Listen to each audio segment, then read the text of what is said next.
Episode 44। चाचू कुंवारे मरेंगे, अमावस का काला चांद है तू। हाय गाइस, कैसे हैं आप सब लोग? I hope you all are good. तो चलिए बिना देरी किए शुरू करते हैं कहानी का आज का एपिसोड। मल्होत्रा फैमिली मिलकर ठाकुर फैमिली के लिए क्या लेकर जाना है, यह सब प्लान कर रही थी। तभी पीहू ने वसुधा जी को सजेशन दिया कि वह लोग अपने साथ उन्हें गिफ्ट देने के लिए बंदूक के साथ साथ तलवार, चाकू और छोटे छोटे बम लेकर जाए, जिसे सुनकर बेचारे अक्षय के सर पर बम फूट गया था।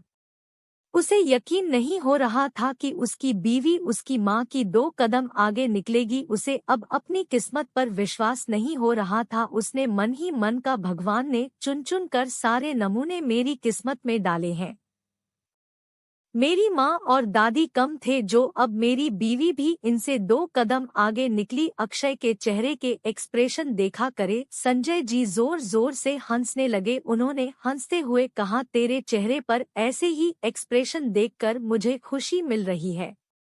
हमेशा मुझे परेशान करता था कि मेरी बीवी ऐसी है वैसे है।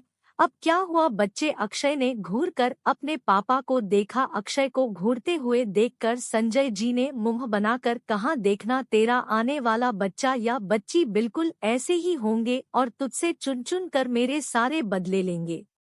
संजय जी की बात सुनकर करण जी ने हंसते हुए कहा, क्या भैया आप अभी से उसे डरा रहे हो? अगर उसने हमें अगला वारिस देने के बारे में सोचा ही नहीं तो। यह सुनकर संजय जी की आंखें बड़ी बड़ी हो गई। उन्होंने खुद पर ही गुस्सा करते हुए कहा, क्या जरूरत थी इस पागल को बताने की? अगर इसने हमें पोता पोती दिया ही नहीं तो।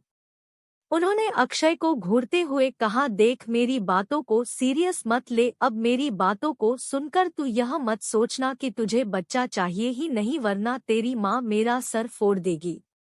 उन्होंने इतना कहा ही था कि उन्हें पीछे से किसी की गुस्से से भरी आवाज सुनाई दी, देंगी नहीं, फोड़ना ही चाहती हूँ। उन्होंने अपना सर पीछे घुमाकर देखा तो संगीता जी गुस्से से उन्हें घूर रही थी। संगीता जी के हाथों में अभी भी चिप्स का पैकेट था, पर उनकी आंखें गुस्से से लाल थी। उन्होंने संजय जी के बालों को खींचते हुए कहा, आप ऐसे अजीबोगरीब बातें करके मेरे बेटे को भड़का रहे हैं। अगर उसने सच में इन सभी बातों को सच मानकर मुझे मेरा पोता पोती देने के बारे में नहीं सोचा तो मेरा क्या होगा? मेरे आने वाले पोता पोती को मेरे जैसे क्यूट दादी कैसे मिलेगी? इतना कहकर वह संजय जी के बाल खींचने लगी। संजय जी ने दर्द से चिल्लाते हुए कहा, संगीता छोड़ो, मुझे दर्द हो रहा है। संगीता जी ने बच्चों की तरह उनके बाल खींचते हुए कहा, यह सब आपको मेरे बेटे को इतने बुरे बुरे आइडिया देने से पहले सोचना चाहिए था।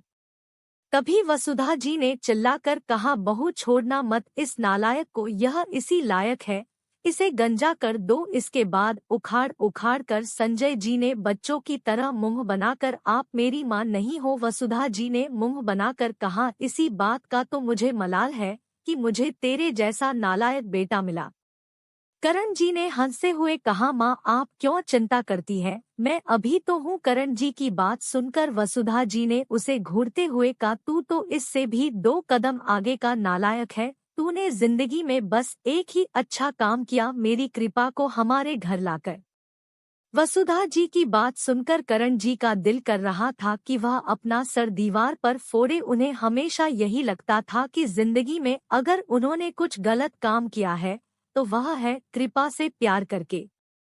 क्योंकि कृपा किसी ताड़का से कम नहीं थी जो दिन भर उनके सर पर बैठी चिल्लाने का काम करती थी। उन्होंने हैरानी से कहा, माँ मुझे आज तक लगता था कि मैंने जिंदगी में यही गलत काम किया है और आपके हिसाब से यही सही काम मैंने किया है। मतलब जो मेरे लिए सही है वह आपके लिए गलत है और जो मेरे लिए गलत है वह आपके लिए सही है। वसुधा जी ने करण जी को घूरते हुए कहा, तुम्हारा दिमाग बचपन से ही घुटनों में था, बस जब मेरी कृपा तुझे मिली तब थोड़ा दिमाग तुझे आ गया था, उसके बाद फिर से घुटनों में चला गया। इसलिए तो इस तरह की बातें कर रहा है, वरना तुझे अगर दिया लेकर भी ढूंढता तो मेरे कृपा बहू जैसी बहू नहीं मिलती। करण जी ने अपने दोनों हाथ जोड़ते हुए कहा, माँ मुझे माफ कर दीजिए, आपकी बहू किसी देवी से कम नहीं है। यह सुनकर वसुधा जी ने खुशी से कहा, अब की ना तूने असली बात। फिर उन्होंने संजय जी को घूरते हुए कहा, अब मेरी बहू को उसका काम करने दे। फिर उन्होंने प्यार से कहा, संगीता बच्चे अपना काम करो। तो संगीता जी ने खुशी से कहा, हाँ हम। इतना कहकर वह जोर जोर से संजय जी के बालों को खींचने लगी। संजय जी ने भी अपने दोनों हाथ जोड़ते हुए कहा, मेरी प्यारी बीवी छोड़ दो, तुम सबसे प्यारी हो ना, तुम तो इतनी क्यूट हो, तुम ऐसी बुरी हरकतें करती हुई अच्छी थोड़ी लगी, तुम्हारी क्यूटनेस पर असर पड़ जाएगा। वहीं यह बात सुनकर संगीता जी ने जल्दी से संजय जी के बाल छोड़ दिए। संजय जी ने चैन की सांस ली। वहीं अक्षय चुपचाप सोफे पर अपना सार टिका कर अपने पागलों के खानदान को देख रहा था, जो दिन भर कोई ना कोई नमूनों वाली हरकतें करते हैं रहते थे। उसने अपने बाल नोचने हुए कहा, मुझे समझ नहीं आता कि सभी पागल मेरे ही खानदान में क्यों डाल दिए। भगवान जी ने क्या किसी और के खानदान में जगह नहीं थी, या फिर इन्हें किसी ने रखा नहीं। इसी तरह सबने अपना डिनर कंप्लीट किया। डिनर टेबल पर भी कल की ही बातें चल रही थी। बेचारे सभी आदमी चुपचाप अपने मुंह पर ताला लगाकर डिनर कर रहे थे, क्योंकि वह जानते थे उनके मुंह से कुछ गलत निकला तो उनकी अच्छे से पिटाई होना तय थी। वहीं साहिल काफी ज्यादा एक्साइटेड था, उसके दिल में तो लड्डू फूट रहे थे कि कल वह अपनी जानेमन से मिलेगा। सभी लोग कुछ देर बाद खाना खाकर अपने अपने कमरे में चले गए। अक्षय और पीहू के कमरे में जैसे ही पीहू अंदर आए, अक्षय ने उसे कमर से पकड़कर खुद के करीब खींचते हुए कहा, आजकल कुछ ज्यादा ही मेरी एक परिवार वालों का असर नहीं पड़ रहा है। तुम पर इतना बकवास और घटिया आइडिया आया कहाँ से कि हम उन्हें कल गिफ्ट में बंदूक के साथ साथ चाकू, छुरी और क्या बम देंगे। बीवी भले ही वह लोग गैंगस्टर है, तो क्या हम गिफ्ट में यह सब देंगे। पीहू ने उन्हें खुशी से कहा, यही सब तो देना चाहिए, क्योंकि उनके काम का यही सब है।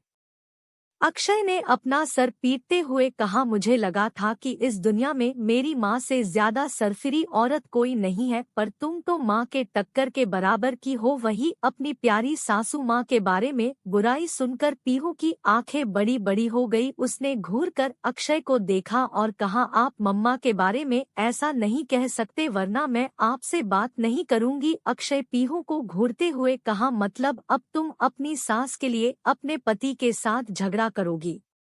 अक्षय की बात सुनकर पीहू ने डिटर्मिनेशन के साथ कहा, बिल्कुल। पिए की बात सुनकर अक्षय ने उसे कमर से पकड़कर खुद के करीब पूछते हुए कहा, बीवी आजकल तुम्हारी हिम्मत कुछ ज्यादा नहीं बढ़ गई है।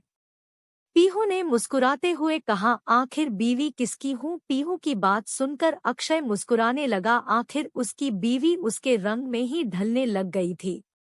तभी अक्षय ने अपने होते पीहू के होठों की तरफ बढ़ाए। यह देखकर पीहू ने अपना हाथ अक्षय और अपने होठों के बीच में रखते हुए, आज बिल्कुल नहीं, क्योंकि कल हमें ठाकुर परिवार से मिलने जाना है और मुझे अपनी ड्यूटी स्लिप कंप्लीट करनी है, तो आज के लिए आप सन्यासी बन जाओ। इतना कहकर पीहू ने अक्षय को धक्का दिया और एटीट्यूड से चलते हुए सीधा जाकर बिस्तर पर लेट गई। वही अक्षय मुंह फाड़कर अपनी बीवी की हरकत देख रहा था। उसने पीहू जिस तरफ गई थी उस तरफ घूरते हुए कहा, आज के लिए तो तुम्हें छोड़ रहा हूँ, बीवी पर कल बिल्कुल नहीं छोड़ने वाला। इतना कहकर अक्षय भी बेड पर आकर पीहू को गले लगा कर सो गया। साहिल का कमरा। जहां सभी लोग अपने कमरे में चैन की नींद सो रहे थे, वहीं बेचारा साहिल उल्लू की तरह जागते हुए पागलों की तरह बालकनी में बैठकर चांद को देखते हुए मुस्कुरा रहा था। उसने चांद को देखते हुए कहा, जाने मन कल मैं तुमसे मिलने आ रहा हूँ, फिर मैं जल्दी ही तुम्हें घोड़ी पर बिठाकर अपने साथ अपने घर लेकर आऊंगा। वैसे जैसे बाकी पति अपनी बीवी को प्रोटेक्ट करते हैं, मुझे तो इसकी जरूरत ही नहीं पड़ेगी, क्योंकि तुम खुद ही एक गुंडी हो। तुम तो उल्टा मुझे प्रोटेक्ट करूंगी। क्या किस्मत है मेरी। और जैसे सभी लोग अपने पार्टनर को गोद में उठाते हैं, तुम मुझे उठा होगी, क्योंकि तुम मुझसे ज्यादा स्ट्रांग हो। साहिल अजीबोगरीब तरीके से खुद में ही बड़बड़ा रहा था। उसे खुद नहीं पता था कि इस वक्त वह बिना सिर पैर की बातें कर रहा है। इसी तरह जागते जागते उसने पूरी रात निकाल दी। अगली सुबह सभी लोग जल्दी से तैयार होकर नीचे आएगा। वही जब पीहू तैयार होकर नीचे आए तब उसकी नज़र डाइनिंग टेबल पर अपना चेहरा हाथों में छुपा कर बैठे साहिल पर गई। उसने हैरानी से कहा, क्या हुआ? तभी वसुधा जी ने गुस्से से चिल्लाकर कहा, इस नालायक ने अपना चेहरा खराब कर लिया। मुझे तो यकीन नहीं होता कि यह नालायक मेरा पोता है। पीहू ने हैरानी से कहा, क्या हुआ? साहिल ने अपने हाथों को चेहरे से हटाया। उसका चेहरा देखकर पीहू की आंखें बड़ी बड़ी हो गई। साहिल के आंखों के नीचे गहरे काले धब्बे थे, जिससे साफ पता चल रहा था कि वह रात भर सोया नहीं है। उसकी आंखें भी लाल थी और चेहरा सूजा हुआ नजर आ रहा था। पीहू ने हैरानी से कहा, यह क्या हाल बना रखा है तुमने? साहिल ने बच्चों की तरह अपना मुंह बनाकर कहा, कल मैं अपनी जानेमन से मिलने की खुशी में बालकनी में बैठा चांद को देख रहा था। वह बैठे बैठे हैं पूरी रात निकल गई और मुझे पता ही नहीं चला। सुबह सुबह 5 बजे मेरी नींद वहीं पर बैठे बैठे लग गई। वसुधा जी ने गुस्से से एक एप्पल उठाकर साहिल को फेंक कर मारते हुए कहा, इस नालायक में ठंड के दिनों में पूरी रात बालकनी में गुजार दी। अब इसका चेहरा फूल कर गुब्बारे की तरह हो गया है। अब तो वह लड़की से देखते ही रिजेक्ट कर देगी। यह मेरा नाम डुबाकर ही रहेगा। पता नहीं कौन सी मनहूस घड़ी में यह नालायक हमारे घर पैदा हुआ था। वसुधा जी की बात सुनकर कृपा जी ने जल्दी से कहा, अमावस के दिन पैदा हुआ था। कृपा जी की बात सुनकर वसुधा जी ने कहा, इसीलिए इसके अंदर राक्षस वाले गुण आए हैं। वरना मैं तो सोचो कि मेरी जैसी एंजल और तुम्हारे जैसे एंजल तुम्हारा बेटा और मेरा पोता एक शैतान कैसे हो सकता है। पर अब मुझे समझ आया, यह अमावस का काला चांद है हमारे घर पर। हम दोनों की बात सुनकर बेचारे साहिल ने बच्चों की तरह मुंह बनाकर कहा, आप दोनों सबसे बुरी हो। इतना परेशान हूँ और आप लोग मुझे सॉल्यूशन बताने की जगह पर यहाँ पर मेरी बुराई कर रही हो। साहिल की बात सुनकर संगीता जी ने कहा, नालायक लड़के, हमने कहा था तुझे रात भर बालकनी में चांद को देखने के लिए। हम आज तुझे मिलवाने तो लेकर ही जा रहे थे तेरी जानेमन से। फिर ऐसी कौन सी तुझे पागलपन का दौरा पड़ा था जो तू रात भर पागलों की तरह चांद को देख रहा था? अब तेरा चांद तुझे देखने से रहा बेटा तो भूल जाओ, लड़की तुझसे शादी करेगी। साहिल ने लगभग रोते हुए कहा, ऐसे मत कहो, अगर मेरी जानेमन मुझे नहीं मिली तो मैं इस घर के सबसे ऊपर वाले माले से कूदकर अपनी जान दे दूंगा। साहिल की बात सुनकर वसुधा जी ने मुंह बनाकर कहा, और अगर तेरा हाथ पैर टूट गया और तू जिंदा बच गया तो हमारे ऊपर ही बोझ बनेगा। हम फिर टूटे हाथ पैर के साथ तुझे जिंदगी भर पालेंगे। यह सुनकर साहिल ने वसुधा जी को घूरते हुए कहा, मतलब अगर मैं मर गया तो कोई चिंता नहीं है। वसुधा जी ने भी बिंदास होकर कहा, अगर तुझे मारना है तो उसमें हम क्या करेंगे? इंसान जिंदगी अपनी मर्जी से जीता है और मरता भी अपनी मर्जी से। अब हम तुम्हें थोड़ी जबरदस्ती मरने को कह रहे हैं। साहिल ने अपना सर पीटते हुए कहा, कैसे लोग हो आप? अपने बेटे को सांत्वना देने की जगह पर उसे मरने की सलाह दे रहे हो। संगीता जी ने कहा, हमने कब तुझे सलाह दी, तू खुद ही ले रहा है। हम तो बस तुझे सजेशन दे रहे थे कि ऐसा भी हो सकता है। कृपा जी ने कहा, कोई बात नहीं बेटा, तेरी मर्जी जो आए वह कर। मैंने बचपन से कभी तुझ पर अपनी मर्जी नहीं थोपी, अब क्या थोपूंगी। साहिल ने बेचारा सा मुंह बनाकर पीहू की तरफ देखा, जो बहुत ही दया वाली भावना के साथ उसे देख रही थी। साहिल जल्दी से पीहू के गले से लिपटकर फूट फूट कर रोने लगा। उसके रोने की आवाज सुनकर सब ने अपने कानों में हाथ रख दी, यहाँ तक कि पीहू ने भी। वही अक्षय जो सीढ़ियों से नीचे उतर रहा था, जैसे ही उसने साहिल को पीहू के गले लगे देखा उसकी आंखें गुस्से से लाल हो गई। वह जल्दी से सीढ़ियों से उतरता हुआ नीचे आया और उसने झटके से पीहू को अपनी तरफ खींचा और साहिल को धक्का दे दिया। बेचारा साहिल पीहू को पकड़कर रो रहा था, इसलिए उसका ध्यान नहीं गया कि उसके सामने उसका राक्षस भाई आ गया है। इसलिए वह धड़ाम से जमीन पर गिर गया। जमीन पर गिरते कि उसने अपने कमर के पीछे हाथ रखते हुए का मर गया, टूट गई मेरी कमर। साहिल के चिल्लाने की आवाज सुनकर सब लोगों ने अपनी आंखें खोली और अपने कानों पर से हाथ हटा दिया। जैसे ही सब ने उसे गिरा हुआ दिखाई दिया, देखा, सब लोगों ने कहा, देख, नमूने नहीं फिर से कांड कर दिया। वहीं अक्षय ने उसे घूरते हुए कहा, तुम्हारे दोनों हाथ कटवा दूंगा अगर फिर से मेरी बीवी को हाथ लगाया तो।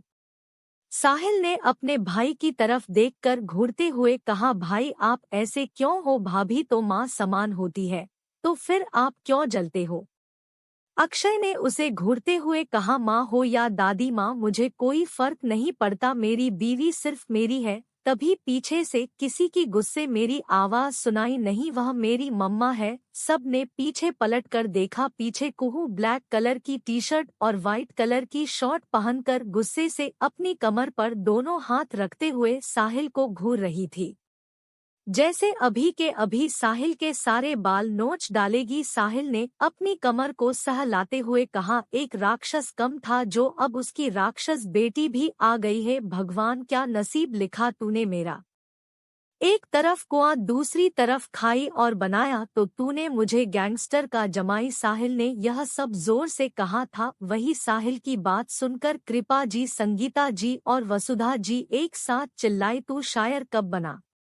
साहिल ने भी हंसते हुए कहा, मुझे खुद नहीं पता। पीहू ने एक्साइटेड होते हुए कहा, पर यह तो कितना अच्छा बन गया ना, एक तरफ कुआ दूसरी तरफ खाई और बनाया भी तो तूने मुझे गैंगस्टर का जमाई। साहिल सच में तुम एक नंबर हो। साहिल ने अपनी तारीफ सुनकर खुश होते हुए कहा, भाभी मुझे भी अपना यह टैलेंट आज ही पता चला। पीहू ने एक्साइटेड होते हुए कहा, कोई बात नहीं, हम तुम्हारे टैलेंट को बढ़ावा देंगे।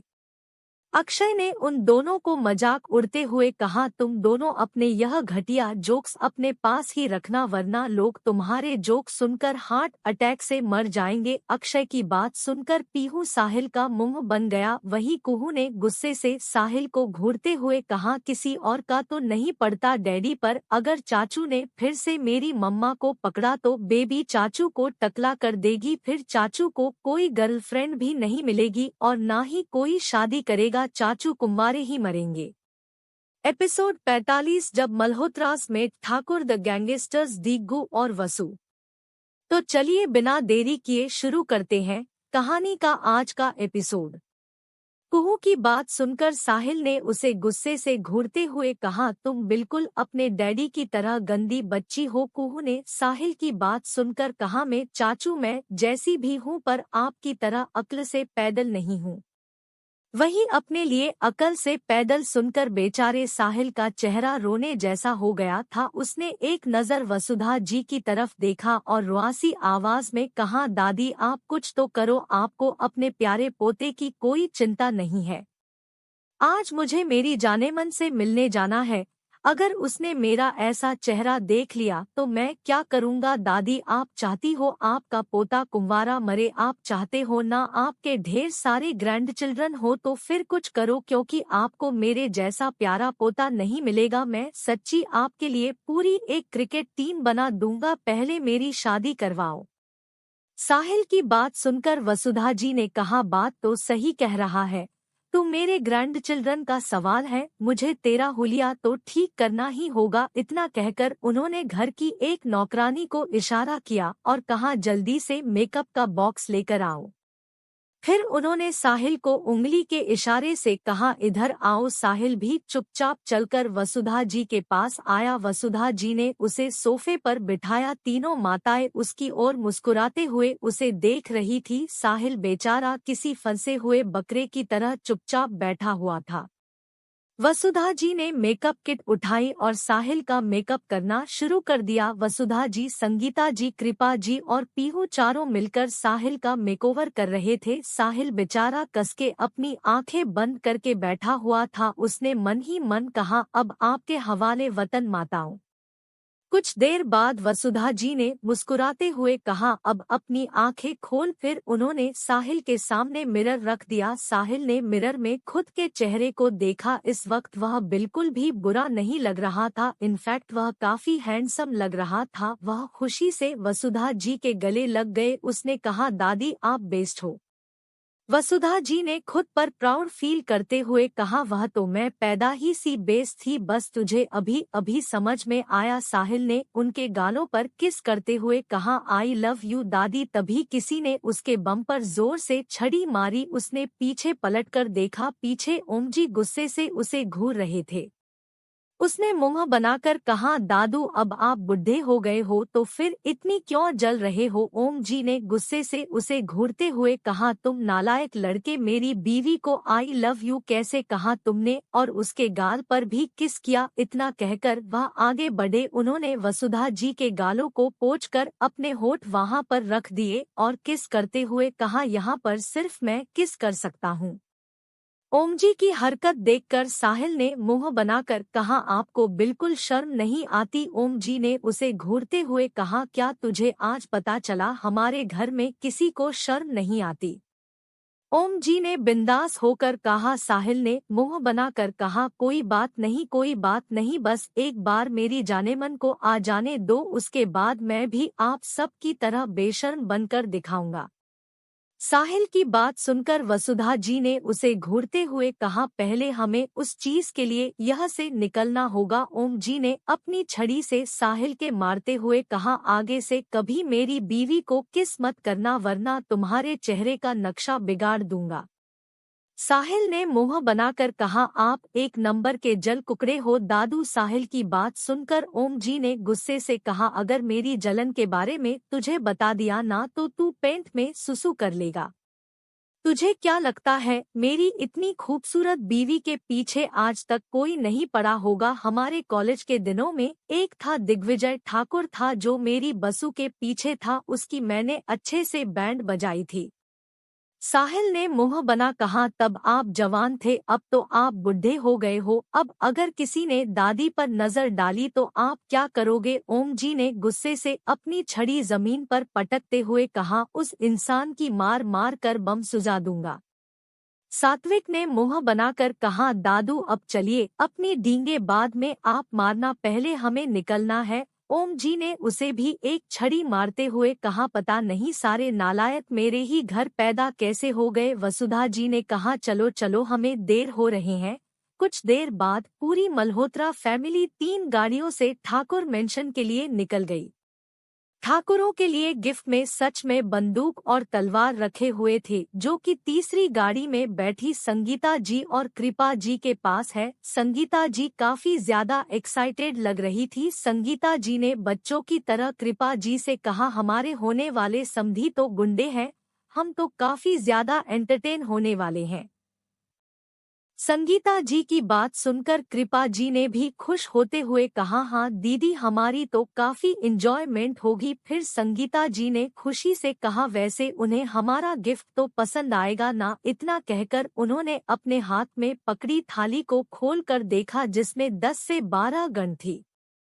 संगीता जी के हाथ में पकड़ी थाली को देखकर कृपा जी ने एक्साइटेड होते हुए कहा, बिल्कुल पसंद आएंगे दीदी, क्योंकि उन लोगों को इन्हीं के साथ तो दिन भर काम पड़ता है। संगीता जी ने मुस्कुराते हुए कहा, मैं तो काफी एक्साइटेड हूँ हमारी गैंगस्टर बहू से मिलने के लिए। हम सात्विक के लिए ना कोई दूसरे टाइप की बहू ढूंढ लेंगे, क्योंकि हमारी एक बहू तो बिल्कुल हमारी तरह क्यूट और प्यारी है। दूसरे गैंगस्टर हम तीसरी पुलिस वाली या फिर चोर ढूंढ लेंगे।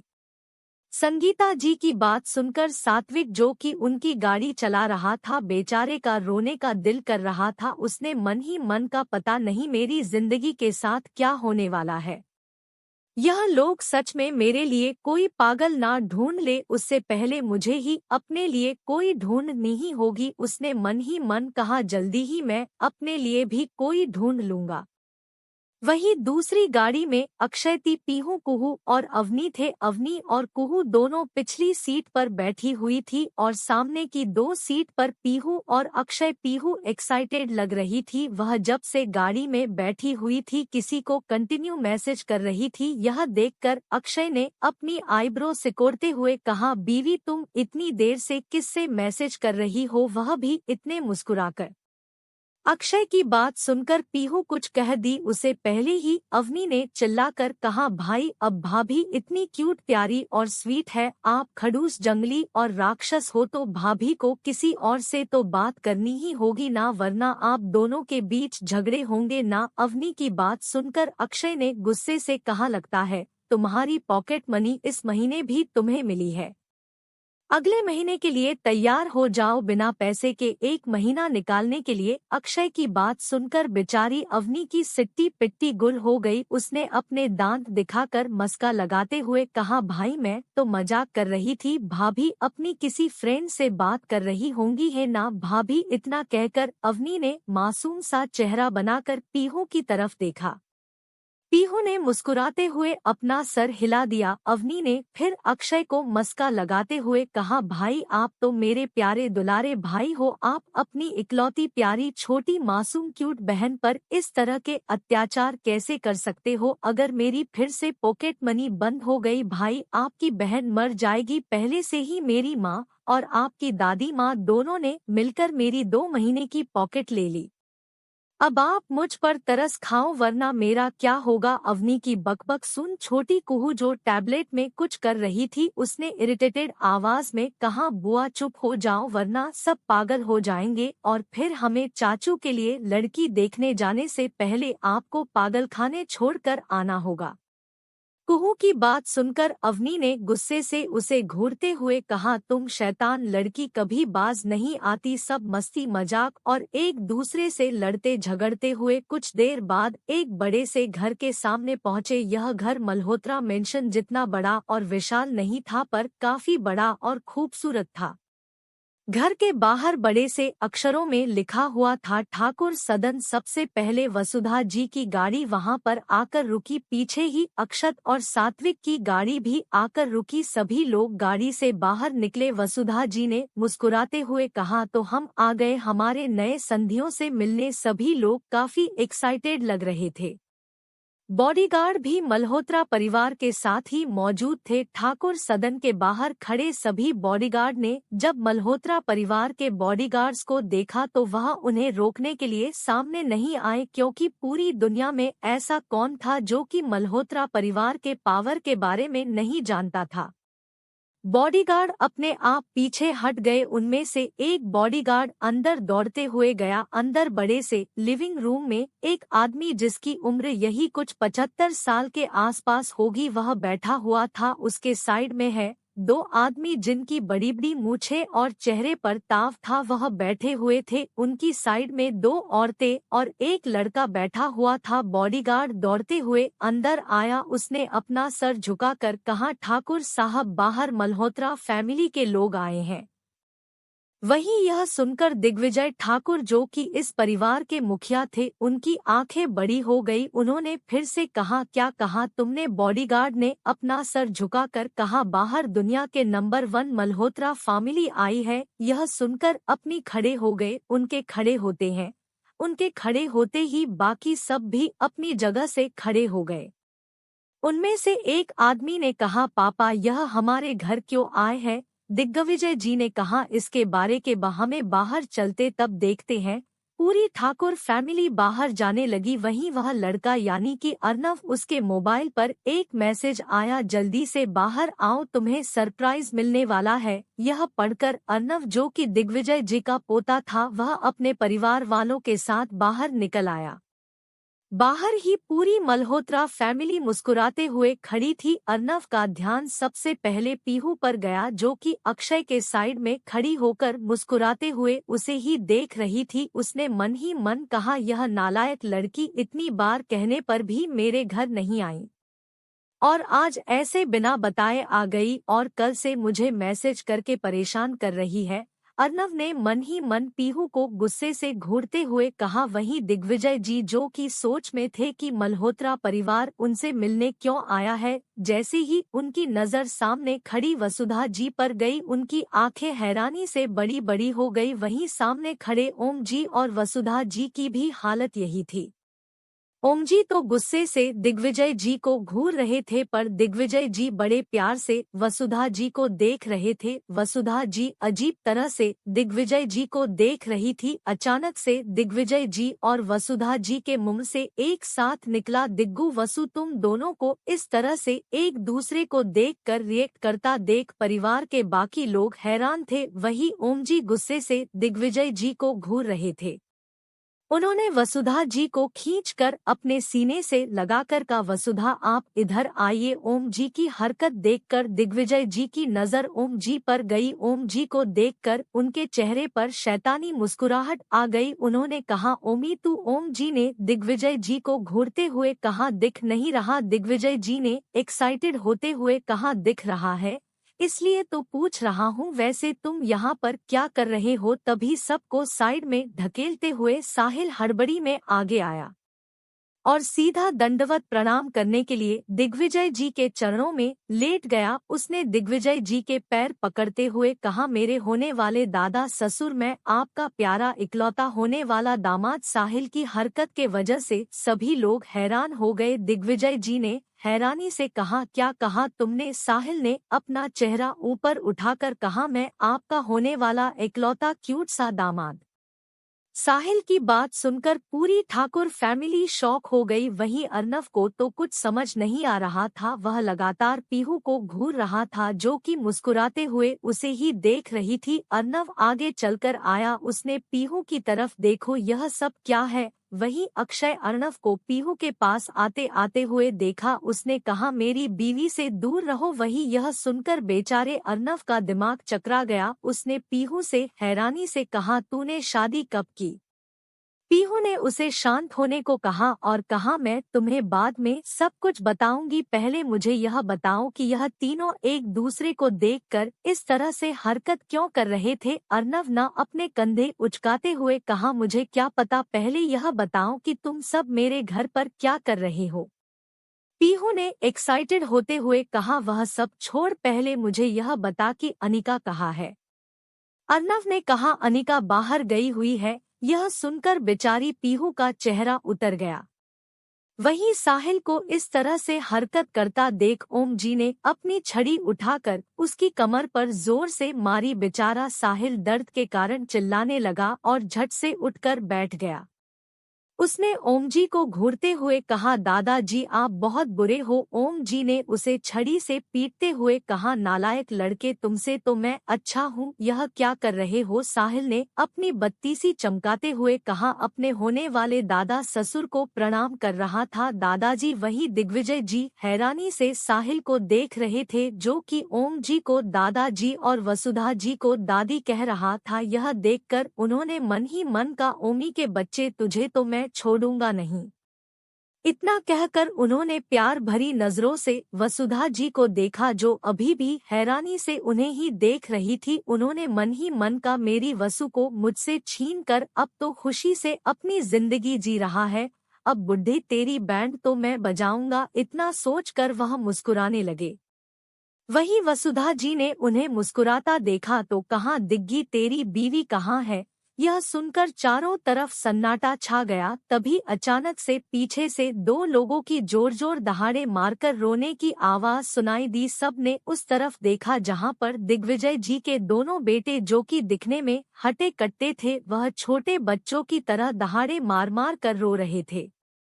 यह देखकर दिग्विजय जी ने अपना जूता उतार कर दोनों को मारते हुए कहा, नालायक लड़कों, इस तरह से क्यों रो रहे हो? उनके बड़े बेटे जाने की अंशुमन ठाकुर ने कहा, पापा मम्मा की याद आ गई। दूसरे बेटे आयुष्मान ने कहा, मुझे भी पापा। इतना कहकर दोनों फिर से दहाड़े मार मार कर रोने लगे। मल्होत्रा फैमिली हैरानी से इतने बड़े बड़े आदमियों को देख रही थी जो कि पागलों की तरह रो रहे थे।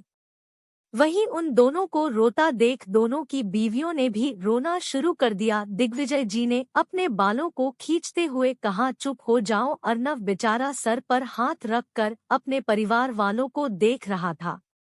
अवनी मजे से चिप्स खाते हुए सब तमाशा देख रही थी। तभी सात्विक ने अवनी के कान में कहा, यह तो हमसे भी 2 कदम आगे है। अवनी ने एक्साइटेड होते हुए, भाई कितना मजा आएगा, हमारी पागल फैमिली, इनकी हमसे भी पागल फैमिली, मतलब हम एक पागल खाना खोल सकते हैं। वह अवनी की बात सुनकर सात्विक ने उसे घूरते हुए कहा, चुप कर नालायक लड़की। अवनी ने मुंह बनाकर सात्विक को देखा। आखिर में अर्नव ने चिल्लाकर कहा, प्लीज आप सब चुप हो जाओ, घर पर कोई आया है, इसका तो ध्यान करो। बाद में चिल्ला चिल्ला कर रोना। अर्नव की बात सुनकर सब लोग चुप हो गए। एपिसोड 46 लव राइवल जंगली जानेमन शूट। हाय गाइस, कैसे हैं आप सब लोग? I hope you all are good. तो चलिए बिना देरी किए शुरू करते हैं कहानी का आज का एपिसोड। अर्नव के इस तरह से चिल्लाने के कारण दिग्विजय सिंह के दोनों बेटों अंशुमन सिंह और आयुष्मान सिंह ने रोना बंद कर दिया। वहीं उनकी दोनों बीवियां, मतलब अंशुमन की पत्नी देविका और आयुष्मान की पत्नी रजनी, दोनों ने भी रोना बंद कर दिया। वहीं अवनी और सात्विक मजे से ठाकुर फैमिली की नौटंकी देख रहे थे। तभी अपने ख्यालों से बाहर आते हुए दिग्विजय जी ने प्यार से कहा, वसु तुम वही। इतने प्यार से अपनी बीवी को बुलाता देख ओम जी ने घूर कर दिग्विजय जी को देखा और कहा, यह मेरी बीवी है तो थोड़ा डिस्टेंस मेंटेन करो। ओम जी की बात सुनकर दिग्विजय जी ने उसे गुस्से से घूरते हुए कहा, यह तुम्हारी बीवी से पहले मेरी दोस्त है। वही उनकी बात सुनकर सभी लोग हैरान हो गए। तभी पीहू ने एक्साइटेड होते हुए कहा, मतलब आप तीनों एक दूसरे को पहले से जानते हो? ओम जी ने गुस्से से घूर कर दिग्विजय जी को देखा और दिग्विजय जी ने डेविल स्माइल के साथ कहा, सिर्फ जानते ही नहीं है, हम तो कॉलेज के बेस्ट फ्रेंड थे। उन्होंने इतना कहा ही था कि ओम जी ने गुस्से से कहा, हम दुश्मन थे। दिग्विजय जी ने उसे टोंट करते हुए कहा, हम पहले दोस्त थे पर फिर इसकी वजह से हम दुश्मन बने। वहीं वसुधा जी मुंह बनाकर दोनों की लड़ाई देख रही थी। वसुधा जी के रिएक्शन देखकर सब लोग हैरान थे, क्योंकि इस वक्त वसुधा जी को अपने पति के तरफ से लड़ना चाहिए था। सब जानते थे कि अगर ओम जी को किसी ने कुछ कहा तो वसुधा जी उस इंसान की खटिया खड़ी कर देती थी, पर इस वक्त वह चुपचाप दोनों की लड़ाई देख रही थी। तभी रजनी जी ने आगे आते हुए कहा, पहले अंदर तो चलिए, सब दरवाजे पर ही खड़े हैं। रजनी जी की बात सुनकर सब लोग अंदर चले गए। इस वक्त सभी लोग अंदर ठाकुर परिवार के लिविंग रूम में बैठे हुए थे। ओम जी और वसुधा जी पास बैठे हुए थे और उनके सामने के सोफे पर दिग्विजय जी बैठे हुए थे। तभी पीहू ने फिर से एक्साइटेड होकर कहा, बताइए ना अपनी कहानी। दिग्विजय जी ने कहा, हम तीनों एक ही क्लास में थे, मैं वसुधा को पसंद करता था। यह सुनकर मल्होत्रा फैमिली और ठाकुर फैमिली के सभी लोग हैरान हो गए। वही कहानी की इंटरेस्टिंग शुरुआत देखकर अवनी ने एक्साइटेड होकर कहा, मतलब आप तीनों का लव ट्रायंगल था और आखिर में दादू जीतकर दादी को लेकर उड़ गए। इतना कहकर अवनी खिलखिलाकर हंसने लगी। अवनी की बात सुनकर ओम जी उसे मुस्कुराते हुए देखने लगे। वहीं दिग्विजय जी ने ओम जी को घूरते हुए कहा, इसने मुझे धोखा दिया और मेरी वसु को मुझसे पहले पटा लिया। वहीं मेरी वसु सुनकर ओम जी ने गुस्से से अपनी छड़ी जमीन पर पटकते हुए कहा, वह मेरी वसु है तो तुम उसे अपनी कहना बंद करो।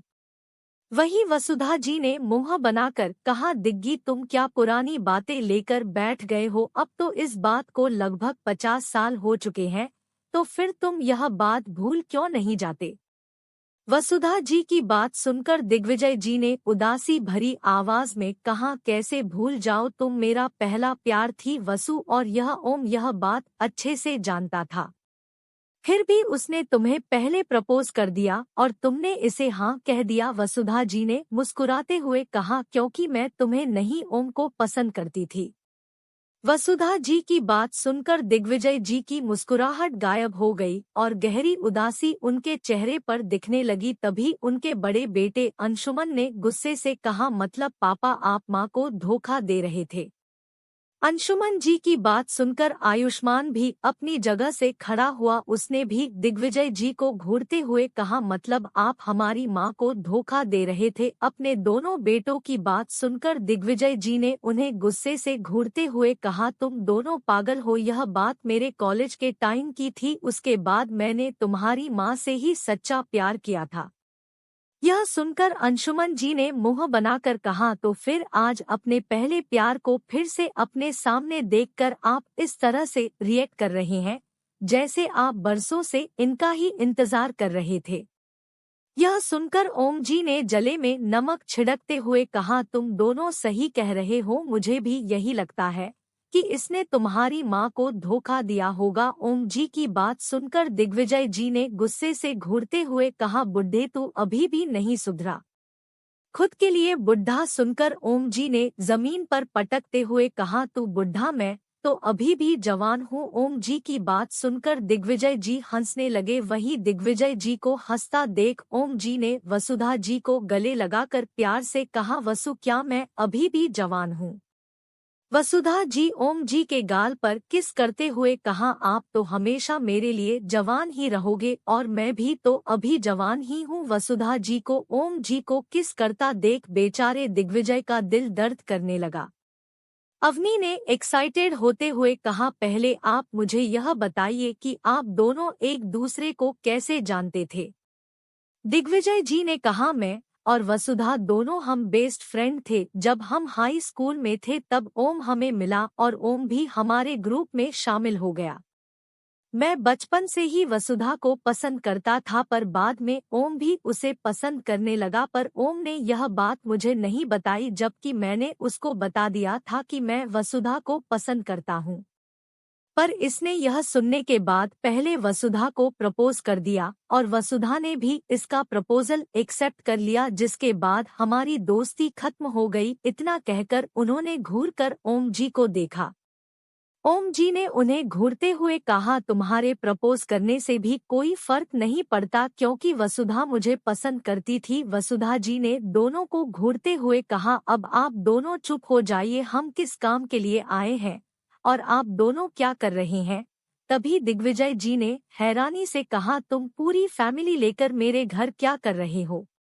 तभी वसुधा जी ने एक्साइटेड होते हुए कहा, पहले मुझे यह बताओ तुम गैंगस्टर कैसे बन गए। वसुधा जी की बात सुनकर दिग्विजय जी ने कहा, मैं पहले अपना बिजनेस शुरू करना चाहता था पर मैंने अपनी एक गैंग शुरू की जो कि मेरे बिजनेस राइवल को मेरे बिजनेस को बर्बाद करने से रोके सेक, पर धीरे धीरे मेरा बिजनेस बंद हो गया और मेरा गैंग का कारोबार अच्छे से चले लगा। इसी तरह से मैं धीरे धीरे आदमी इकट्ठा करता गया और एक गैंगस्टर बन गया। यह सुनकर वसुधा जी ने एक्साइटेड होते हुए कहा, मतलब तुमने आज तक काफी मर्डर किए होंगे। वसुधा जी की बात सुनकर दिग्विजय जी ने एटीट्यूड से कहा, पूरे 50। यह सुनकर वसुधा जी की आंखें बड़ी बड़ी हो गई। उन्होंने कहा, पर तुमने बुरे लोगों को मारा ना। सिर्फ दिग्विजय जी ने कहा, भले ही मैं गैंगस्टर हूँ पर मैं बिना वजह किसी बेकसूर को नहीं मारता। यह सुनकर वसूद जी खुश हो गई। फिर उन्होंने एक साइड होते हुए, तुम्हें पता है हम यहाँ क्यों आए हैं।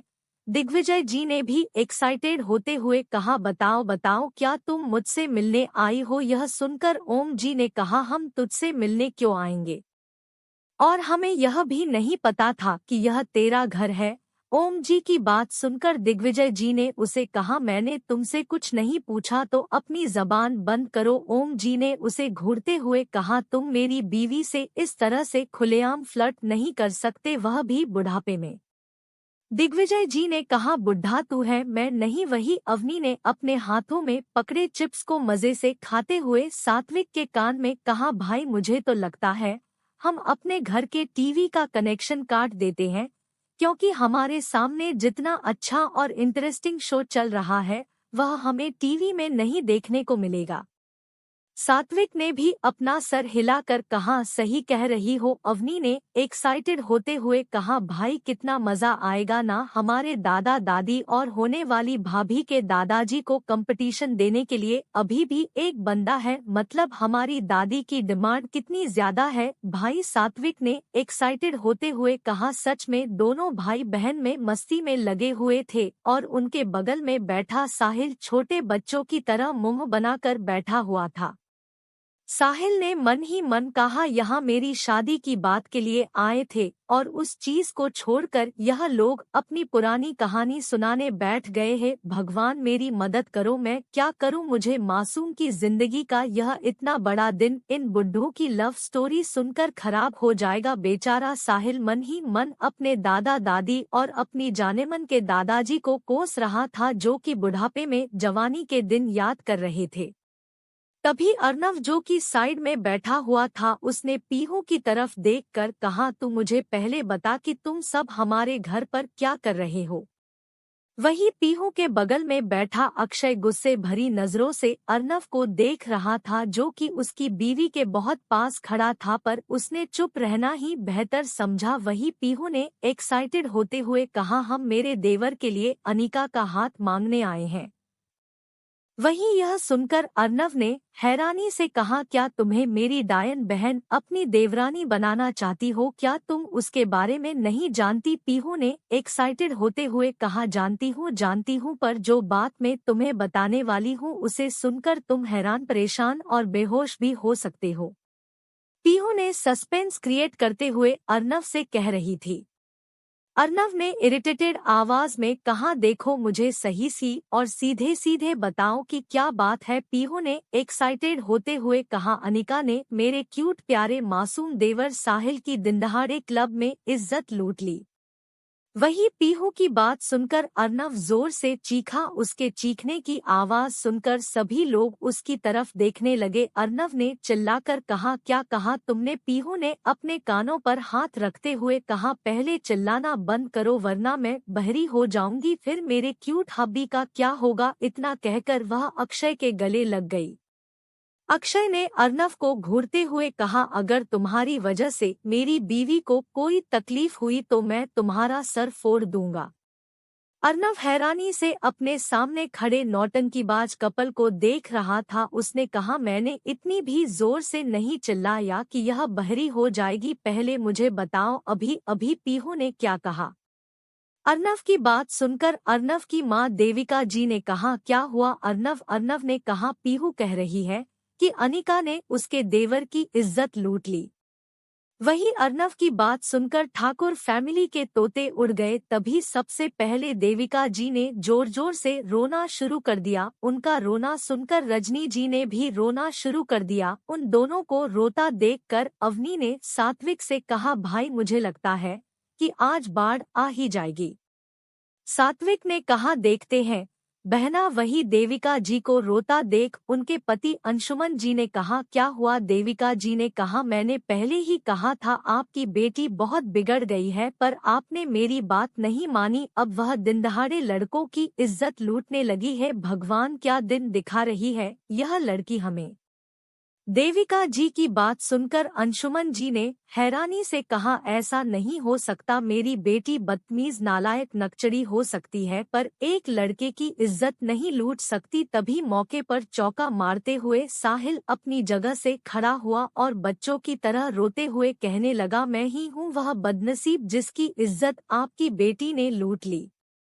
साहिल की बात सुनकर देविका जी ने रोते हुए कहा, बेटा मुझे नहीं पता कि मेरी नालायक बेटी ने ऐसा क्यों किया। तभी साहिल ने उन्हें बीच में रोते हुए कहा, सासू माँ अब मैं कहीं मुंह दिखाने लायक नहीं रह गया, इसलिए आप अपनी बेटी की शादी मुझसे करा दो।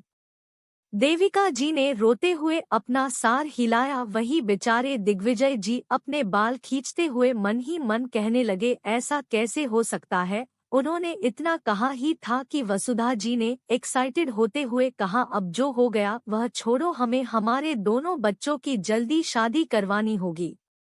उन्होंने इतना कहा ही था कि उन्हें दरवाजे पर एक लड़की की गुस्से भरी आवाज सुनाई दी। सब ने पीछे पलटकर देखा। पीछे एक 5 फुट 5 इंच लंबी लड़की, दिखने में गोरी, उसकी आंखें ब्राउन थी, बाल कंधे तक लंबे और उसने कपड़े पहने हुए थे, ब्लैक जीन्स टी शर्ट। वह बिल्कुल गैंगस्टर लुक दे रही थी। उसने अपने सामने इतने सारे लोगों को देखते हुए कहा, क्या कहा तुमने? इतना कहकर उसने गुस्से से घूरकर साहिल को देखा। वही साहिल अपनी जान को देखकर जैसे पागल हो गया था। वह बिना पलके झपकाए पागलों जैसे मुस्कुराते हुए उसे ही देख रहा था। साहिल का रिएक्शन देखकर अवनी ने कहा, सात्विक भाई, हमारा दूसरा छोकरा भी पड़ गया प्यार में। सात्विक ने कहा, सिर्फ पड़ा नहीं है, पागल हो गया है। दोनों भाई बहन ने एक दूसरे की तरफ आंखें दिखाई और वापस नौटंकी देखने लगे। वही अनिका गुस्से से चलती हुई आगे आई। उसने अपनी कमर के पीछे से गन निकालकर साहिल पर पॉइंट करते हुए कहा, मैंने तुमसे पहले ही कहा था कि जो कुछ भी हुआ वह सिर्फ ड्रग के नशे में हुआ, पर तुम यहाँ मेरे घर तक आ गए, वह भी मेरे ही परिवार वालों से मेरी बुराई करने। अनिका के हाथों में गन देखकर जहाँ साहिल डरने लगा, वही वसुधा जी, कृपा जी और संगीता जी एक्साइटेड हो गई। पीहू भी एक्साइटेड होकर सब देख रही थी। देविका जी ने गुस्से से अनिका को घूरते हुए कहा, तुम नालायक लड़की, तुमने दिनदहाड़े एक जवान लड़के की इज्जत लूट ली और अब उसकी जिम्मेदारी भी नहीं लेना चाहती हो। अनिका ने अपनी माँ को घूरते हुए कहा, आप पागल हैं माँ, इज्जत लड़के की लुटती नहीं, लड़की की लुटती है।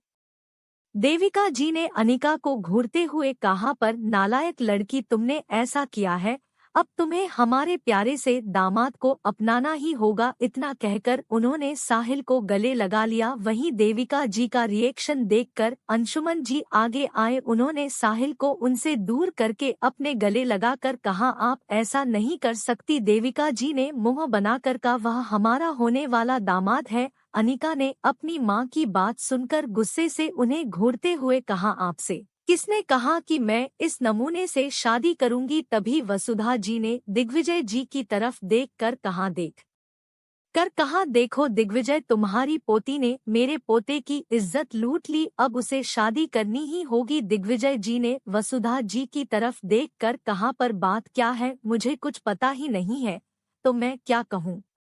साहिल ने जल्दी से उनके सामने जाकर कहा, दादाजी मैं बताता हूँ, उस दिन क्लब में अनिका को किसी ने ड्रग दिया था और इसने जबरदस्ती की मुझे अपने कमरे में खींचकर मेरा रेप किया। इतना कहकर उसने रोना शुरू कर दिया। फिर उसने रोते हुए कहा, और दूसरे दिन उसने मुझे कहा कि अगर मैंने किसी से कुछ कहा तो यह मुझे गोली मारकर उड़ा देगी। अब आप ही मुझे बताओ, हम अबला नरी क्यों खुद पर होने वाला अत्याचार सहे? आप भी एक आदमी हैं, आपकी भी फीलिंग थी। अगर कोई आपके साथ ऐसा करता तो आपका दिल कितना दुखता, बताइए दादाजी। साहिल की बात सुनकर दिग्विजय जी ने अनिका को घूरते हुए कहा, तुम्हें साहिल से शादी करनी होगी। अनिका ने गुस्से से चिल्लाकर कहा, मुझे इस नमूने से शादी नहीं करनी। साहिल ने उसकी तरफ देखकर मुस्कुराते हुए कहा, जाने मन, अब तो तुम्हें मुझसे शादी करनी होगी, क्योंकि घर वाले हैं राजी, तो फिर क्यों करे हम यहाँ पर करे बहसबाजी। उसकी बात सुनकर पीहू ने एक्साइटेड होकर कहा, साहिल एक और शेर बन गया।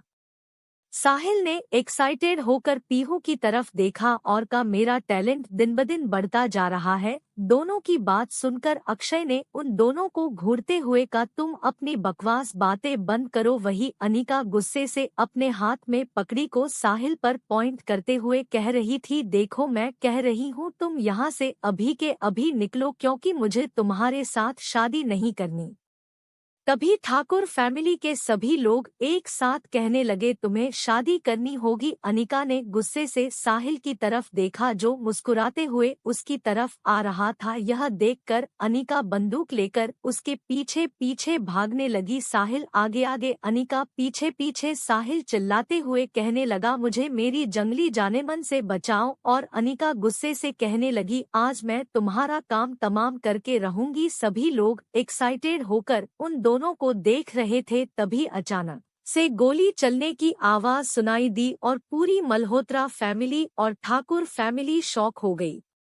जबरदस्ती सगाई हमारी गैंगस्टर बहू। हाय गाइस, कैसे हैं आप सब लोग? I hope you all good.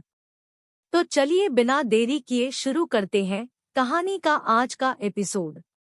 गोली चलने की आवाज सुनकर मल्होत्रा फैमिली और ठाकुर फैमिली हैरानी से उस तरफ देख रहे थे जहां पर साहिल आंखें बड़ी बड़ी करके दोनों हाथ हवा में उठाकर हैरानी से अनिका को देख रहा था। अनिका ने बिल्कुल साहिल के जस्ट 1 इंच साइड से गोली दीवार पर मारी थी। बेचारे साहिल का तो दिल ही धड़कना भूल गया था। यह देखकर अनिका ने शैतानी मुस्कुराहट के साथ कहा, अब भी मुझसे शादी करनी है? बेचारे साहिल ने पहले अपना सर जोर जोर से ना में हिलाया, पर बाद में उसने जल्दी से अपना सर हाँ में हिलाया और कहा, जीना हो या मरना जो भी हो तुम्हारे साथ ही होगा जाने मन। साहिल की बात सुनकर देविका जी ने गुस्से से अनिका से कहा, नालायक लड़की, पहले तुमने इस मासूम बच्चे के साथ इतना बुरा किया, अब इसकी जिम्मेदारी भी नहीं लेना चाहती? खबरदार, जो अगर तुमने इसे एक और गोली चलाई तो मैं तुम्हारी दोनों टांगे तोड़ दूंगी। देविका जी की बात सुनकर अंशुमन जी ने भी गुस्से से कहा, अनिका, पहले ही तुमने इसके साथ गलत किया है, अब तुम्हें इसकी जिम्मेदारी लेनी होगी। अनिका ने गुस्से से अपने हाथ में पकड़ी बंदूक को और ज्यादा टाइट पकड़ते हुए कहा, आप सब पागल हो गए हो क्या? यह कहाँ से मासूम दिखाई दे रहा है? उसने इतना कहा ही था कि बेचारे साहिल ने मासूम सा चेहरा बनाकर सबक तरफ देखा। उसका चेहरा देखकर दिग्विजय जी ने अनिका को घूरते हुए कहा, तुम्हें अब इससे शादी करनी ही होगी। इज्जत सिर्फ लड़की की नहीं होती, लड़के की भी होती है, और तुमने इसकी इज्जत लूटी है। अनिका का दिल अपना सर दीवार पर मारने का कर रहा था। उसके परिवार में कोई उसका साथ देने को तैयार नहीं था। वही अर्नव मन ही मन काफी खुश हो रहा था। उसने मन ही मन का मतलब, अब हमारे घर से यह डायन हमेशा के लिए चली जाएगी। अर्नव के चेहरे की मुस्कुराहट देखकर अवनी ने उसे कोहनी मारते हुए कहा, वैसे होने वाले भाभी के भाई, तुम क्यों इतना मुस्कुरा रहे हो?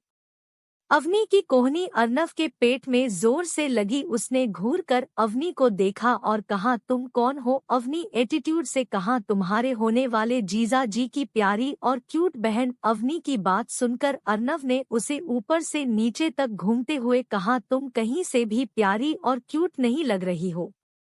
अर्नव की बात सुनकर अवनी ने उसे गुस्से से घूरते हुए कहा, हम तुम्हारे घर पर मेहमान हैं, तुम्हें हमारी रिस्पेक्ट करनी चाहिए। अर्नव ने कहा, बिन बुलाए मेहमान? अवनी ने उसे घूरते हुए कहा, देखना एक दिन तुमसे अपनी इतनी खातिरदारी करवाऊंगी कि तुम्हारी कमर टूट जाएगी। अर्नव भी उसे एटीट्यूड से देखते हुए कहा, देखेंगे। दोनों की लड़ाई देखकर सात्विक ने कहा, कहीं इन दोनों की जोड़ी नहीं बन जाएगी। फिर उसने मन ही मन यह ख्याल झटका। वहीं अवनी ने चिल्लाकर कहा, दादाजी, मम्मी पापा, मुझे शादी नहीं करनी है, खास करके इस नमूने से तो बिल्कुल भी नहीं। अनिका की बात सुनकर वसुधा जी ने थोड़े गुस्से से कहा, देखो, हम काफी एक्साइटेड थे कि तुम हमारी बहू बनोगी, पर तुम इस तरह से बार बार मेरे पोते की इंसल्ट नहीं कर सकती हो। माना कि वह थोड़ा पागल है, पर वह मेरा पोता है, उसमें टैलेंट भी कई सारे हैं, और वह मल्होत्रा खानदान का बेटा है। अनिका ने वसुधा जी की तरफ देखकर कहा है, देखिए आंटी, उस दिन जो कुछ भी हुआ वह ड्रग के कारण हुआ, आप सब उसे इतना सीरियस मत लीजिए। अवनी की बात सुनकर साहिल ने रोते हुए कहा, दादी, देखा यह लड़की कितनी ज्यादा बुरी है, इसने मुझसे मेरी वर्जिनिटी छीन ली, मेरी इज्जत छीन ली। मैंने जो अपनी बीवी के लिए बचा कर रखी थी, मैंने उस दिन से कहा भी था कि अगर इसने मेरे साथ ऐसा वैसा कुछ किया तो इसे मुझसे शादी करनी होगी, और उस दिन इसने हाँ भी कहा था दादी। साहिल की बात सुनकर अनिका ने उसे गुस्से से घूरते हुए कहा, मुझे कुछ भी याद नहीं है, मैं ड्रग्स के नशे में थी। साहिल ने मुंह बनाकर कहा, पर मैं तो नहीं था, मैंने कितनी कोशिश की, पर इस जंगली लड़की ने मेरी इज्जत मेरी आंखों के सामने तार तार कर दी। इतना कहकर साहिल ने अपने मगरमच्छ के आंसू बहाना शुरू कर दिया। साहिल के आंसू देखकर दिग्विजय जी को याद आया कि कैसे वसुधा जी की शादी ओम जी के साथ हो जाने के बाद उनकी हालत कितनी खराब हो गई थी। उन्होंने चिल्लाकर कहा, अनिका तुम्हारी शादी होगी तो सिर्फ साहिल से होगी। दिग्विजय जी ने यह सब इतने कठोर ऐसे में कहा था कि अनिका ने फिर कुछ नहीं कहा, पर वह गुस्से भरी नजरों से साहिल को देख रही थी। उसने मन ही मन कहा, तुम्हारी कमर तो मैं तोड़कर रहूंगी गधे कहीं के। वही साहिल ने मन ही मन कहा, अब मेरी जाने मन मेरी बीवी बन जाएगी। इतना सोचकर वह खुशी से नाचने लगा। तभी किसी की क्यूट सी आवाज उस जगह पर सुनाई थी। यह कोई और नहीं कुहू थी, जिससे कितनी देर से सब लोगों ने इग्नोर किया था, इसलिए अब वह गुस्से से फूल गई थी। पर उसने खुद के गुस्से को कंट्रोल किया और सब की तरफ देखकर कहा, अटेंशन एवरीवन। सबका ध्यान उस छोटी सी बच्ची पर गया जो इस वक्त किसी एंजल से कम नहीं लग रही थी। उसकी तरफ देखकर दिग्विजय जी ने मुस्कुरा कर कहा, आप कौन हो? वसुधा जी ने कहा, यह मेरी पर पोती है। दिग्विजय जी ने कहा, यह बहुत ज्यादा प्यारी है, बिल्कुल तुम्हारी तरह। वसुधा जी ने कहा, बिल्कुल हमारे परिवार के बच्चे ऐसे ही होते हैं। कुहू ने सबकी तरफ देखकर कहा, अभी अभी चाची शादी के लिए रेडी हुई है, पर चाची अभी भी गुस्से में है। हो सकता है कि कल वह कहीं दूर भाग जाए, इसलिए हम आज ही चाचा और चाची की सगाई कर देते हैं। कुहू की बात सुनकर साहिल ने उसकी तरफ देखकर फ्लाइंग किस करते हुए कहा, तुम कितनी प्यारी हो कुहू। कुहू ने साहिल को घूरते हुए कहा, सुबह आप ही मुझे शैतान की बेटी कह रहे थे चाचू। साहिल ने मासूम सा चेहरा बनाकर कहा, मैं उदास था तब इस वजह से मेरे मुंह से यह सब निकल गया, वरना तुम तो किसी एंजल से कम नहीं हो। वही साहिल की बात सुनकर कुहू ने मुंह बनाकर कहा, मुझे मक्खन लगाने की जरूरत नहीं है। फिर उसने एटीट्यूड से सब की तरफ देखा कर अपने दोनों हाथ कमर पर रखे और कहा, जल्दी से इनकी सगाई कराओ। कुहू की बात सुनकर सभी बड़ों को ऐसा लग रहा था जैसे सबसे बड़ी कुहू हो और बाकी सबसे छोटे। दिग्विजय जी ने अपनी आंखें छोटी करते हुए उसे कहा, और अभी कराने की क्या जरूरत है? कुहू ने अपने दोनों हाथ कमर पर रखते हुए ही सोफे पर खड़ी हो गई और सबको घूरते हुए कहा, इस सब में सबसे ज्यादा नुकसान मेरे चाचू का हुआ है और मेरे चाचू की शादी कराना आप सबकी जिम्मेदारी है। क्या पता कल आप सब पलट जाओ, इसलिए सगाई करना जरूरी है। हमारे पास सबूत तो होगा कि यह मेरी होने वाली चाची है। इतना कहकर उसने अनिका की तरफ इशारा किया और फिर कहा, मेरे मासूम चाचू कल से लगातार रो रहे हैं। कुहू की बात सुनकर साहिल का दिल कर रहा था कि वह अपनी प्यारी भतीजी को ढेर सारी पप्पियां दे, पर उसने खुद को कंट्रोल किया। वही अनिका गुस्से से चक्कर काट रही थी। उसका दिल कर रहा था कि वह अभी के अभी बंदूक उठाकर सबको शूट कर दे। वही साहिल ने खुशी से चिल्लाकर कहा, हाँ हाँ, मेरी आज सगाई करा दो अनिका की। तभी सबको आवाज सुनाई दी, देखिए आप सब जबरदस्ती इस नमूने से मेरी शादी करवाना चाहते हैं। वह ठीक है और मुझे सोचने के लिए वक्त चाहिए। अनिका की बात सुनकर अर्नव बीच में कूद पड़ा। उसने अनिका को घूरते हुए कहा, नालायक लड़की, इस बेचारे मासूम लड़के की इज्जत के साथ खिलवाड़ करने से पहले तुमने सोचा था जो अब शादी करने से पहले सोचना चाहती हो? अपने भाई की बात सुनकर अनिका ने गुस्से से उसे घूरते हुए कहा, तुम भाई हो या कसाई हो? अर्नव ने अपने दांत दिखा दिए। वही पीहू ने एक्साइटेड होते हुए कहा, शेर बन गया। अक्षय ने पीहू को घूर के देखा और कहा, लिटिल वाइफी तुम चुप रहो और यह बकवास बातें करना बंद करो। वही अर्नव की बात सुनकर देविका जी ने भी कहा, बिल्कुल सही कह रहा है तुम्हारा भाई, हम हमारे होने वाले दामाद के साथ इस तरह से अत्याचार नहीं होने देंगे। देविका जी को खुद का सपोर्ट करता देख साहिल ने अपने आंखों में आंसू लेकर उन्हें देखा और कहा, आप दुनिया की सबसे अच्छी सासू माँ है। देविका जी ने मुस्कुराते हुए साहिल को देखा और कहा, थैंक यू वेरी मच बेटा। तभी रजनी जी ने एक्साइटेड होते हुए कहा, तो फिर हमें जल्दी से अंगूठियां लानी होगी। तभी कुहू बीच में ही को फिर से कूद पड़ी। उसने कहा, आप सभी लोगों को चिंता करने की जरूरत नहीं है, बेबी के पास पहले से ही अंगूठियां हैं। कुहू की बात सुनकर सभी हैरान हो गए। अपने सामने खड़ी छोटी सी बच्ची को देखा जो कि पहले से ही सभी तैयारियां कर चुकी थी। साहिल ने झट से उसे गोद में उठाकर उसके गाल पर किस करते हुए कहा, दुनिया में सबसे ज्यादा अच्छी मेरी कुहू बेबी है। कुहू ने साहिल को घूरते हुए कहा, चाचू आप अभी से इतना ज्यादा खुश मत होइए, आगे चलकर आपको पता चलेगा कि बेबी ने ऐसा क्यों किया है। वही कुहू बात सुनकर बेचारे साहिल का चेहरा उतर गया, पर वह इस बात से ही खुश था कि उसकी एक छोटी शैतान भतीजी उसकी सेटिंग करवाने में उसकी मदद कर रही है। वहीं बेचारी अनिका का दिल कर रहा था कि वह अभी के अभी यहाँ से भाग जाए। तभी पीछे से दो लोग आए। उन दोनों की हमारी एज कुछ 25-26 साल होगी। दोनों लड़के हैंडसम थे। दोनों लड़कों ने गैंगस्टर की तरह ही कपड़े पहने हुए। वह दोनों आकर अनिका के पास खड़े हो गए। यह देखकर साहिल के अंदर का प्रोटेक्टिव पति जाग गया और वह जल्दी से आकर अनिका के पास खड़ा हो गया। फिर उसने उन दोनों लड़कों को साइड में ढकेल देते हुए कहा, हटो यहाँ से हटो। उन दो लड़कों ने घूरकर साहिल को देखा। तभी उनमें से एक लड़के ने गुस्से से कहा, तुम कौन हो और ऐसे पागलों जैसे बर्ताव क्यों कर रहे हो। साहिल ने उस लड़के को घूरते हुए कहा, तुम दोनों मेरी होने वाली बीवी के पास खड़े हो तो अब हटो यहाँ से। साहिल की बात सुनकर दोनों लड़कों की आंखें बड़ी बड़ी हो गई। उन लोगों ने हैरानी से एक साथ कहा, गया वहीं उन दोनों की बात सुनकर साहिल ने एटीट्यूड से कहा, बिल्कुल। तभी उनमें से एक लड़का जिसका नाम तरुण था वह जोर जोर से हंसने लगा। उसने हंसते हुए कहा, सच में, मतलब अनिका की शादी, अनिका शादी कर रही है। इतना कहकर वह पागलों की तरह हंसने लगा। दूसरा लड़का जिसका नाम वरुण था वह भी यह सुनकर जोर जोर से हंसने लगा। तभी दोनों के सर पर एक एक एप्पल आकर लगा। दोनों ने पलट कर देखा तो पीछे उनकी माँ रजनी जी हाथों में फलों की टोकरी लेकर गुस्से से दोनों को घूर रही थी। दोनों ने हंसते हुए कहा, माँ क्या हुआ। रजनी जी ने एक और एप्पल दोनों के सर पर मारते हुए कहा, तुम नालायक लड़कों, साइड हटो, हमारे होने वाले दामाद जी है यह। अपनी माँ की बात सुनकर वह दोनों यानी कि अर्नव और अनिका के चाचा चाची के लड़के तरुण और वरुण दोनों हैरान हो गए। दोनों ने एक साथ कहा, क्या अनिका की शादी सच में। दोनों के सर पर जैसे बम गिर गया। तभी अवनी ने एक्साइटेड होते हुए उन दोनों को कहा, अरे तुम्हें पता है, तुम्हारी बहन ने मेरे भाई की इज्जत लूट ली थी, इसलिए हम आज शादी की बात करने के लिए तुम्हारे घर आए हैं।